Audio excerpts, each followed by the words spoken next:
एक आदमी की महंगी घड़ी गलती से समुद्र में गिर गई, लेकिन जब वह उसे ढूंढने नीचे गया तो उसे कुछ ऐसा मिला जो उसने कभी सोचा भी नहीं था। जैसे ही उसने रेत हटानी शुरू की, एक बहुत पुराना खंजर बाहर आया। यह खंजर इतना पुराना था कि इसका ऊपर वाला हिस्सा जंग लगा हुआ था। आदमी ने ध्यान से देखा, इसके हैंडल पर कई कीमती हीरे भी लगे हुए थे, जो साफ दिखाता था कि यह खंजर बहुत महंगा और ऐतिहासिक था। आदमी तुरंत खंजर लेकर जहाज पर वापस गया और अपने साथियों को बुलाया। इसके बाद सब लोग फिर से समुद्र में गए। उन्हें जरा भी अंदाजा नहीं था कि इस समुद्री इलाके में इतना खजाना छुपा हो सकता है। थोड़ी ही देर में आदमी ने रेत से एक बड़ा और भारी पत्थर बाहर निकाला। जैसे ही उसने उसे देखा, उसके तजुर्बे ने बताया कि यहाँ जरूर कोई डूबा हुआ जहाज होगा। बिना वक्त गंवाए उसने अपना डिटेक्टर निकाला और जांच शुरू कर दी। अचानक डिटेक्टर की सुई बहुत तेजी से हिलने लगी, जिसका मतलब था कि रेत के नीचे कुछ बड़ा छुपा हुआ है। उसने ब्लोअर मशीन चालू की और रेत हटाना शुरू किया। जमीन के नीचे दबा हुआ सामान धीरे धीरे बाहर आने लगा। उसने देखा कि वह एक बहुत पुरानी तोप थी, जो शायद सेकंड वर्ल्ड वॉर की हो सकती थी। पानी ने तोप को थोड़ा खराब कर दिया था, लेकिन इतनी पुरानी और ऐतिहासिक चीज अच्छे दाम पर बेची जा सकती थी। फिर उसने रस्सी से तोप को बांधा और एयर बैग्स में हवा भरना शुरू किया, ताकि तोप को धीरे धीरे ऊपर खींचा जा सके। एयर बैग्स की मदद से उसने तोप को बहुत आसानी से ऊपर उठाना शुरू कर दिया, लेकिन जैसे ही वह सतह के पास पहुंचा,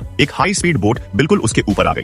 पता चला कि मरीन पुलिस पास में पेट्रोल कर रही थी। उन्होंने देखा कि वहाँ एक जहाज खड़ा है, जबकि यह इलाका खोज के लिए मना था। इसलिए उन्होंने पानी से तोप बाहर निकालने की हिम्मत नहीं की। उसके एक साथी ने पुलिस को बात में उलझाने की कोशिश की, लेकिन पानी में ज्यादा देर तक रहना आसान नहीं था। इसी बीच पॉल ने फैसला किया कि वह थोड़ी ऑक्सीजन छोड़ देगा और तोप को वापस नीचे गिरा देगा, लेकिन उसके एक साथी से गलती हो गई और उसका हाथ फिसल गया। उसने एक ही बार में सारी ऑक्सीजन छोड़ दी। तोप तेजी से नीचे गिरने लगी और उसका साथी भी उसके साथ नीचे खिंच गया। उसका एक हाथ तोप के नीचे फंस गया। सारे साथी मदद के लिए आगे आए, लेकिन तोप इतनी भारी थी कि कोई उसे हिला नहीं सका। ऊपर से ऑक्सीजन भी लगभग खत्म हो चुकी थी। अगर ऐसा ही चलता रहता तो सबकी जान जा सकती थी। इस संकट के समय पॉल ने अपना दिमाग लगाया। उसने बचे हुए एयरबैग्स में पानी भर दिया। वह एयरबैग से ऑक्सीजन निकाल रहा था और पूरी ताकत से तोप को उठाने की कोशिश कर रहा था। एयरबैग्स की मदद से सबने मिलकर अपने साथी को बचा लिया। जब सब वापस जहाज पर आए, उन्होंने देखा कि मरीन पुलिस अभी भी वहीं खड़ी थी, लेकिन किस्मत उनके साथ थी। उनकी साथी नीला ने देखा कि पुलिस वालों में से एक उसका पुराना दोस्त था। थोड़ी सी बातचीत के बाद उसने उन्हें वहां से जाने दिया। इस घटना के बाद पॉल को यकीन हो गया कि उस समुद्री इलाके में बहुत सारा खजाना छुपा है। कुछ दिनों तक पॉल बिल्कुल शांत रहा और जब सही वक्त आया तो वह फिर अपने साथियों के साथ खजाना निकालने वापस गया। सबसे पहले उसने अपनी वही ऐतिहासिक तोप को ऊपर खींचा, लेकिन इस बार उसकी मशीन की रस्सी टूट गई और तोप फिर से तेजी से पानी में नीचे जाने लगी। लेकिन इस बार तोप एक पुराने जहाज पर जा गिरी। शायद पॉल की यह गलती उसकी जिंदगी की सबसे कीमती गलती थी। वह फिर से डूबा और यह उसकी जिंदगी की आखिरी और सबसे महंगी डाइव थी।